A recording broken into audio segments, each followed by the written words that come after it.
آمن الرسول بما أنزل إليه من ربه والمؤمنون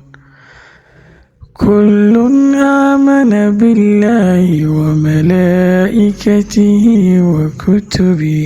ورسله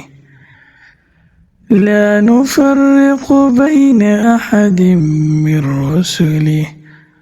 وقالوا سمعنا وأطعنا غفرانك ربنا وإليك المصير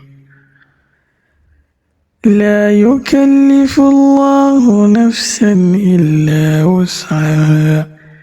لها ما كسبت وعليها ما اكتسبت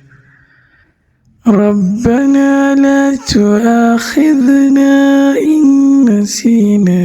أو أخطأنا ربنا ولا تحمل علينا إصرا كما حملته على الذين من قبلنا ربنا ولا تحملنا ما لا طاقة لنا به واعف عنا واغفر لنا وارحمنا